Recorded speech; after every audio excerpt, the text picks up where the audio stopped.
नमस्कार, मी यामिनी महामुणकर. साम संजीवनी या आरोग्यविषयक कार्यक्रमात तुम्हा सगळ्यांचं मनापासून स्वागत आहे. मंडळी, सध्या घरोघरी मधुमेह पोहोचलाय. बघा, आजच्या धावपळीच्या युगात मधुमेह ही एक जागतिक समस्या बनली आहे. चुकीच्या खाण्याच्या सवयी, व्यायामाचा अभाव आणि वाढता मानसिक ताण, त्यामुळे सध्या तरुण वयातच अनेक जण या आजाराला बळी पडतात. त्यामुळे मधुमेहावर वेळीच नियंत्रण आणणं देखील गरजेचं आहे. जर मधुमेह होऊच नाही किंवा एखाद्याला मधुमेह जरी झाला असेल तर त्यावर नियंत्रण कसं मिळवायचं किंवा त्याला समूळ नष्ट करायचं असेल तर आयुर्वेदात हे शक्य आहे. तर तुम्हाला माहिती आहे, आयुर्वेद केवळ औषधांवर भर न देता आहार हाच औषध या तत्वावर काम करतं. आणि याच पार्श्वभूमीवर संतुलित आहार आणि आयुर्वेदिक जीवनशैलीच्या माध्यमातून मधुमेहावर कशी मात करता येईल हे आज आपण जाणून घेणार आहोत. आणि यावर मार्गदर्शन करण्यासाठी आपल्या सोबत आहेत सुप्रसिद्ध आयुर्वेद तज्ज्ञ आणि कार्लातील आत्मसंतुलन केंद्राच्या संचालिका डॉक्टर मालविका तांबे. डॉक्टर, मनापासून स्वागत आहे. थँक्यू. तर प्रेक्षकांनो, आता या लाईव्ह कार्यक्रमामध्ये तुम्ही आरोग्याशी निगडीत कोणत्याही समस्यांविषयी थेट डॉक्टरांशी संवाद साधू शकता. आणि त्यासाठी आमचा स्टुडिओ क्रमांक अगदी लगेचच लिहून घ्या, 022410100610. आपण विषयाला सुरुवात करूया. डॉक्टर, अतिशय महत्त्वाचा विषय आहे. मधुमेहावर मात करण्यासाठी कशा प्रकारचा आहार असावा हे जाणून घ्यायचंच आहे. पण सुरुवातीला मला सांगा, मधुमेहाची सुरुवात आणि आहार याचा नेमका काय संबंध आहे? मग मुख्य काय आहे की मधुमेहातला आपण खरी डेफिनेशन पाहिली तर याचा अर्थ आहे की साखर जी असते ती शरीर पचवायला असमर्थ होतो.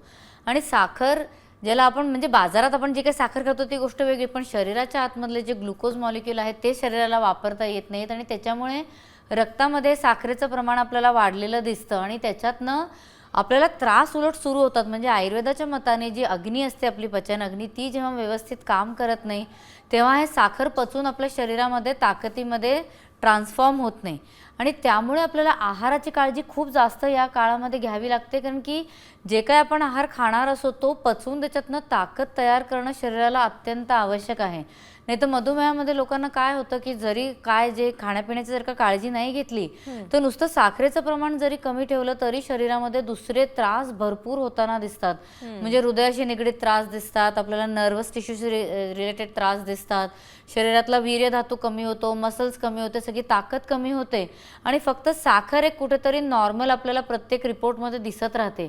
तर म्हणून आयुर्वेदामध्ये या गोष्टीला जास्त महत्त्व दिलेलं आहे की तुम्ही आहारच अशा प्रकारचा घेतला पाहिजे की जो तुमच्या शरीराला पचवता येऊ शकेल, ज्याच्यातनं आपल्या शरीरामध्ये वीर्य वृद्धी होऊ शकेल, ज्याच्याने ताकद वाढू शकेल. म्हणजे जेवढं तुम्ही आहाराकडे लक्ष देता तेवढा हा मधुमेहाचा त्रास जो आहे तो कमी व्हायला आपल्याला मदत मिळू शकते. आणि त्यामुळे आहार औषध प्रत्येक आजारातच असतं, पण एस्पेशली आपण जेव्हा मधुमेहाचा विचार करतो तिथे तर नक्कीच आपल्याला आहार जे आहे ते औषधासारखं वापरता येऊ शकतं.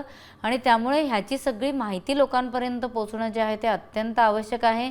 नाहीतर लोक नुसतं गोळ्यांच्या आणि इंजेक्शन्सच्या चक्रव्यूहात अडकून राहतात आणि खरी शरीराला कुठल्याही प्रकारची ताकद जी आहे ती मिळतच नाही. खरंय डॉक्टर, मधुमेह म्हटलं की गोड पदार्थ वर्ज्य केले जातात. मग काय करतात, अनेकदा साखरेऐवजी गुळाचा वापर करतात किंवा मधाचा वापर करतात. ते कितपत योग्य आहे? मग कसं आहे की मधुमेहात आयुष्यात गोडवा तर हवाच आहे आपल्याला. म्हणजे गोडवा नसणं बिलकुल चांगलं नाही, कारण की साखर थोडी तरी पोटात जायला पाहिजे तरच शरीर ते पचवायला आपल्याला मदत जी आपण बाहेरून पाठवतोय ती म्हणजे होऊ शकते. आता तुम्ही ती वस्तूच दिली नाही तर शरीर ते पचवणं कसं काय परत शिकणार आहे ना. त्यामुळे मधुमेही व्यक्तीने सुद्धा थोड्या प्रमाणात साखर घेतली पाहिजे. तुम्ही पाव चमचा घेऊ शकता, अर्धा चमचा घेऊ शकता, 1 चमचा घेऊ शकता. तुमचं शुगर लेवल्स किती आहेत किंवा तुमचं HbA1c किती आहे त्याच्यावरती हा प्रमाण जो आहे तो आपल्याला वैद्याच्या मदतीने ठरवावा लागतो. तर सकाळी तुमचं जर काही चहा घेत असाल किंवा दूध घेत असाल त्याच्यामध्येही वरतून ॲड करून ही साखर घ्यायची आहे, कच्ची साखर घ्यायची आहे. प्रत्येकाने लक्षात ठेवा, कारण की आयुर्वेदात सुद्धा सांगितलेलं आहे की कुठल्याही प्रकारचं गोड आहे ते मधुमेह झाल्यावरती संपूर्णपणे टाळायला पाहिजे. त्यामुळे आपल्याला गोड काहीतरी पदार्थ जाऊन खायचे नाहीत. म्हणजे बाजारातनं पेढा आणला, बर्फी आणली किंवा घरीच तुम्ही काहीतरी वेगवेगळे गोड पदार्थ करून खातात, अशा प्रकारचं गोड खायचं नाही आहे, पण थोड्या प्रमाणात साखर खायची आहे. बऱ्याचशा लोकांना असं वाटतं की साखरेपेक्षा गुळ जास्त बरा, पण तसं मुळीच नाही आहे. साखर गुळ हे दोन्हीही आपल्याला शुगर केनमधूनच मिळतात, उसातनंच तयार होणाऱ्या गोष्टी आहेत. पण याच्यामध्ये एक गोष्ट आपल्याला लक्षात ठेवायला पाहिजे की जी साखर असते ती पचायला जास्त सोपी असते गुळापेक्षा.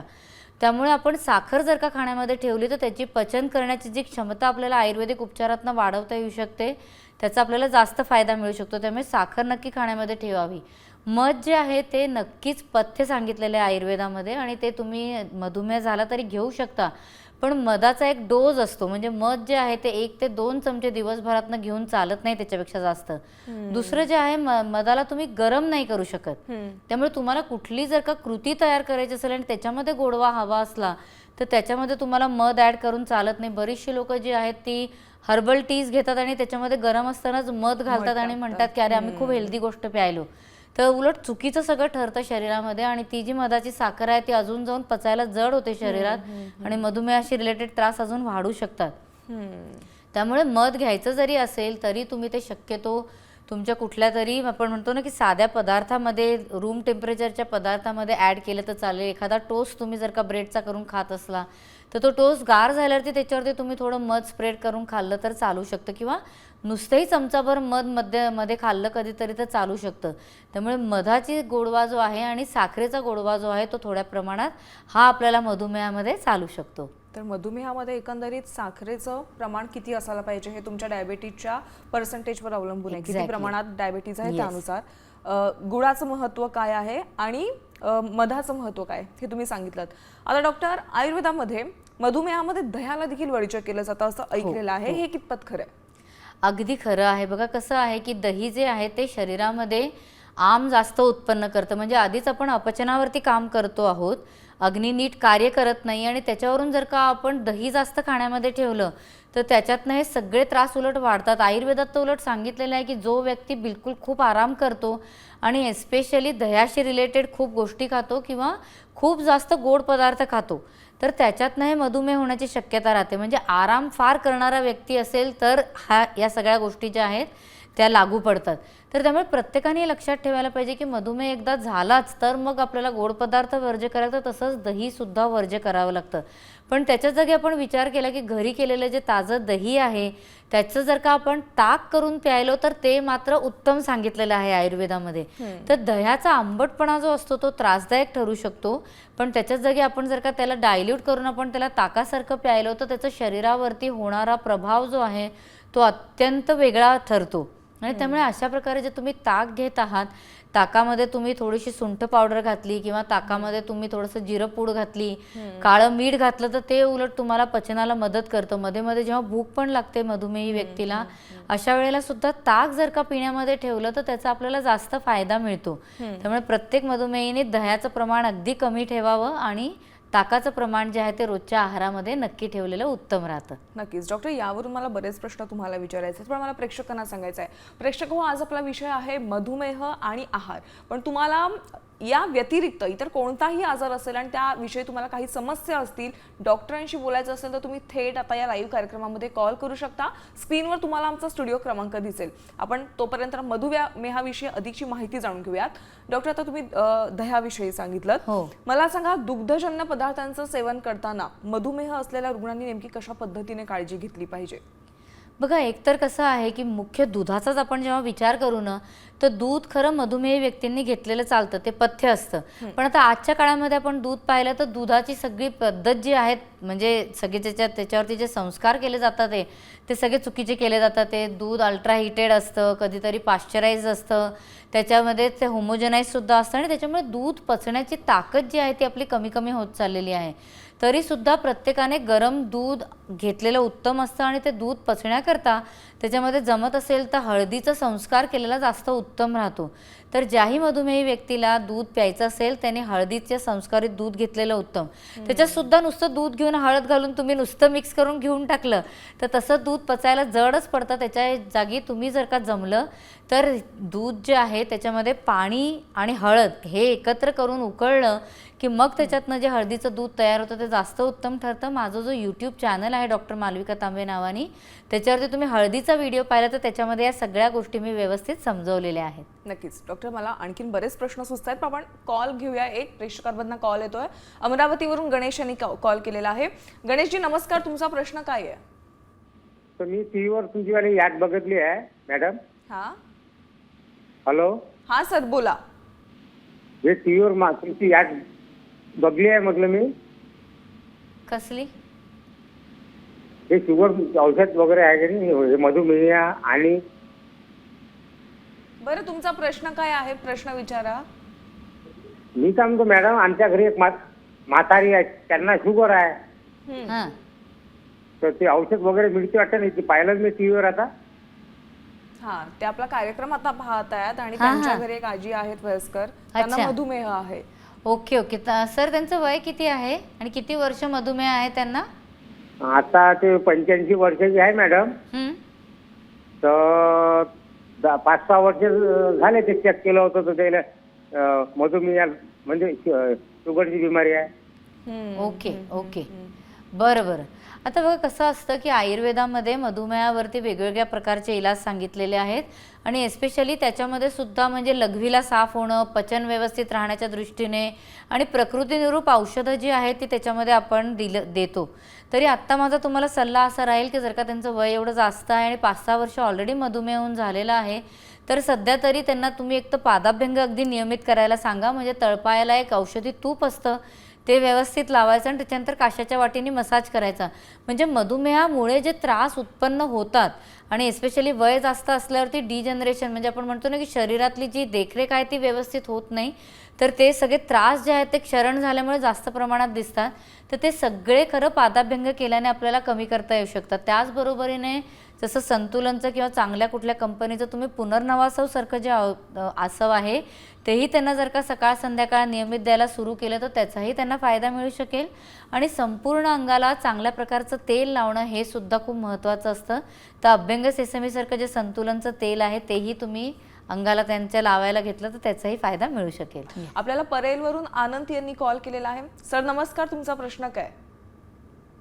बरं, त्यांनी कॉल कट केलेला आहे. आपण पुन्हा एकदा त्यांच्याशी संपर्क साधण्याचा प्रयत्न करूया. तोपर्यंत Yes. डॉक्टर मला सांगा की मधुमेहामध्ये अनेक जण पथ्य पाळतात आणि हो. खूप कमी खातात का हो. तर त्याचा त्रास होऊ नये किंवा मधुमेह अचानक वाढू नये म्हणून. तर कमी खाणं योग्य की योग्य वेळी खाणं योग्य आहे? बघा, एकतर नेहमी लक्षात ठेवायला पाहिजे की आपलं शरीर जे आहे ते आपल्याला आतमधनं सांगतं की आपल्याला कधी खायची गरज आहे आणि किती खायची गरज आहे. त्यामुळे आपल्या भुकेकडे लक्ष देणं अत्यंत गरजेचं असतं. त्यामुळे भूक लागल्यावरती पण आहार न घेणं हे अत्यंत चुकीचं ठरतं. तसंच भूक लागली तर त्यावेळेला नक्कीच खायला पाहिजे. एस्पेशली मधुमेही व्यक्तींनी तर वेळा ज्या आहेत आपल्या जेवणाच्या त्या मुळीच मागे पुढे करू नये. उलट जी एकदा वेळ ठरवली त्याच्या 15-20 मिनटं इकडे तिकडे गेलं तर गोष्ट वेगळी, पण इतर वेळेला अगदी व्यवस्थित जेवणं अत्यंत गरजेचं असतं. बऱ्याचदा या लोकांना असं पण सांगितलं जातं की एका वेळेला भरपूर खाऊ नका, दर 2 तासांनी खात राहा. तर तेही कधी कधी चुकीचं ठरतं, कारण की प्रत्येकाच्या भुकेच्या वेळा वेगवेगळ्या असतात आणि त्यामुळे उगाच डाएट फॉलो करण्यामध्ये की आता 2 तास झालेत मला काहीतरी खाण्याची गरज आहे आणि म्हणून काहीतरी खाल्लं जाणं हे सुद्धा अत्यंत चुकीचं ठरतं. कारण की अग्नीला आपण जेवढं तिच्या तीक्ष्णतेच्या विरुद्ध जाऊन काम करू तेवढा तो त्रास जास्त प्रमाणात वाढणार आहे. त्यामुळे स्वतःची भूक आणि स्वतःच्या वेळा या दोन्ही सांभाळणं अत्यंत गरजेचं आहे. फक्त काळजी काय घ्यायला पाहिजे की बाबा आता तुम्हाला जर का भूक लागलेली आहे पण खूप जास्त नाही वाटत आहे, तर अशा वेळेला खूप जड अन्न घेणं अत्यंत चुकीचं ठरतं. त्यामुळे व्यवस्थित आता जसं आपण साधारण म्हणूया की 12:30 ते 1:30च्या मध्ये जो आपल्याला लंचची वेळ असते त्यावेळेला व्यवस्थित जे काही वरण भात भाजी पोळी तुम्हाला खायचं असेल तर तुम्ही खाऊ शकता. पण इतर वेळेला जर का भूक लागत असेल आणि थोडी कमी भूक असली तर अशा वेळेला छोटं काहीतरी खाल्लेलं जास्त बरं पडतं. जसं आयुर्वेदात सांगितलेलं आहे की मखाणे जे आहेत ते मधुमेही व्यक्तींकरता खूप चांगले असतात, कारण की ते पचायला सुद्धा सोपे पडतात आणि तसंच नर्वस सिस्टमला मदत करणारे असतात. तर मधुमेही व्यक्तींनी घरी मखाणे जे आहेत तुपामध्ये शेकून व्यवस्थित ठेवलेले चांगले असतात. त्याच्यामुळे तुम्हाला पाहिजे तर तुम्ही जिरेपूड घालू शकता, तुम्ही थोडा मसाला कुठला लाल तिखट पूड वगैरे घालायची असेल तर घालू शकता, मीठ घालायचं आणि ते तुम्ही स्नॅक्स म्हणून खायला ठेवलं तर जास्त उत्तम राहतं. त्याच्या जागी लोक काय विचार करतात की आता कुठेतरी आपण बाहेर आहोत, भूक लागली तर अशा वेळेला 2 बिस्किटच खाऊन घेतात. मग ती मैद्याची असतात, जरी कमी साखरेची असली किंवा साखरेशिवायची असली तरी सुद्धा तो मैदा असला तर मग तो पचायला आपल्याला जड पडतो. तर त्यामुळे अशा प्रकारे थोडी आपली न्याहारीची व्यवस्था पण प्रत्येकाने बघणं जे आहे ते अत्यंत गरजेचं आहे. तर छोटे छोटे फूड आणि परत व्यवस्थित जेवण या दोन्हीचीही व्यवस्थित सांगड घालणं जे आहे ते मधुमेही व्यक्तीकरता अत्यंत गरजेचं असतं. मला सांगा, भारतीय संस्कृतीनुसार आहारामध्ये मसालेदार झणझणीत पदार्थ त्याशिवाय जेवण होतच नाही. तर मधुमेहाच्या रुग्णाने हे मसालेदार पदार्थ खाणं कितपत योग्य आहे? म्हणजे खरं आपल्या संस्कृतीमध्ये आपण विचार केला ना तर असे झणझणीत किंवा तिखट मसालेदार पदार्थ पूर्वीपासून नाही आहेत. उलट आपल्याकडल्या संस्कृतीमध्ये काळी मिरीचा वापर आहे किंवा मोहरीचा वापर फोडणीमध्ये वगैरे, ह्याच्यातनं आपल्या आहारामध्ये जो तिखटपणा आहे तो जास्त आणण्याची पद्धत पहिलेच्या ह्याच्यात होती. मग त्याच्याने काय होतं की झणझणीतपणा येत नाही पण आपल्याला पचनाला मदत होते. आता काही गेल्या आपण म्हणूया की 100-200 वर्षांमध्ये लाल मिरची पूड किंवा हे हिरवी मिरची वगैरे फार जास्त प्रमाणात आपल्याकडे वापरण्यात यायला लागलेली आहे. तर काय होतं की तिखट तुम्ही जेवढं जास्त प्रमाणात खाता तेवढं आपलं जीभ त्याच्याकरता यूज टू होते, नंब होऊन जाते आणि मग अजून अजून तिखट खाण्याची इच्छा प्रत्येकाला होते. त्यामुळे उलट नुसतं मधुमेही व्यक्तीनेच नव्हे तर बाकीच्यांनी सुद्धा जेवढं तिखट चमचमीत मसालेदार कमी खाण्यामध्ये ठेवलं जाईल ना तेवढं जास्त बरोबर. आपल्याकडे भारतीय परंपरेमध्ये सात्विक आहाराला जास्त महत्त्व पूर्वीपासून दिलेलं आहे. त्यामुळे सात्विकता आणि चमचमीतपणा हा एकत्र जात नाही. एस्पेशली मधुमेही व्यक्तींनी तर बिलकुलच तिखट जास्त खाण्यामध्ये ठेवू नये. उलट त्यांना जमत असेल ना तर आपल्या जो मसाले असतात त्याच्यामध्ये सुंठीचा वापर किंवा मोहरीचा वापर, काळी मिरीचा वापर, त्याच्यानंतर आपल्याकडे दालचिनी खायला सांगितलेली आहे, हळद खायला सांगितलेली आहे. तर हे सगळे जे मसाले आहेत ते पचनाला मदतसुद्धा करतात, साखरसुद्धा पचवायला मदत करतात आणि त्याचबरोबरीने आपल्या शरीरातली जी पचन अग्नी आहे त्यालाही व्यवस्थित ठेवायला मदत करतात. उलट मला असं वाटतं की सध्याच्या काळामध्ये आपण फार जास्त जेवढे मसालेदार गोष्टी खातोय तेवढी आपली जी आतमधली अग्नी आहे तिचं काम कमी कमी होत चाललेलं आहे आणि त्यामुळे कदाचित मधुमेहाचा त्रास सगळीकडे फार जास्त प्रमाणात वाढलेला दिसतोय. आपण बाजारातले पण कुठले पदार्थ पाहिले तर तुम्हाला जाणीव होईल की सात्विक किंवा चांगलं लागतंय म्हणून खाणाऱ्या गोष्टी ज्या आहेत त्या खूप कमी असतात. पण जेवढं मस्त तळलेलं असेल किंवा खूप तिखट चटण्या बिटण्या ज्याच्याबरोबर आपल्याला जास्त मिळतील असे पदार्थ जे आहेत ते बाहेर जास्त प्रसिद्ध असतात आणि त्याच्यातनं आपल्याला सगळ्यांना माहिती आहे की त्रास जो आहे तो जास्त प्रमाणात वाढतोय. त्यामुळे एकूणच आपलं जेवण जेवढं आहे तेवढं सात्विकतेकडे वळवलं तर जास्त बरं राहील. आठवड्यातनं एखाद्या वेळेला बाहेर कुठेतरी जाऊन काही खायचं असलं किंवा चमचमीत मसालेदार तिखट तळलेलं वगैरे अशा प्रकारच्या गोष्टी कुठेतरी खाण्यात एखाद्या वेळेस ठेवल्या तर चालू शकतं. पण नाहीतर आपल्या 7 दिवसातल्या 14 मील्सपैकी 13 मील्स या सात्विक आणि शांत प्रकृतीच्या आपण म्हणतो ना तशाच प्रकारच्या असलेल्या जास्त बऱ्या राहतील. आणि या सात्विक आहारामुळे आपल्याला केवळ मधुमेहच नाही तर इतर कोणताही आजाराचा धोका देखील राहत नाही, हे देखील बरोबर आहे. अगदी खरं डॉक्टर, आहे. मधुमेहाच्या रुग्णांना अनेकदा पाहिलेलं आहे की ते ना बऱ्याचदा मिलेट्सवर अवलंबून असतात, म्हणजे हो. गव्हाला देखील वर्ज्य करतात, तांदूळही खात म्हणजे भातही खात नाही. अगदी अगदी खरं तर आहे. त्याविषयी सांगा. बघा कसं आहे की आयुर्वेदामध्ये जेव्हा आपण धान्य वर्गाविषयी बोलतो त्याच्यामध्ये उलट आयुर्वेदात सांगितलेलं आहे की गहू जो आहे तो खूप चांगला असतो मधुमेही व्यक्तींकरता.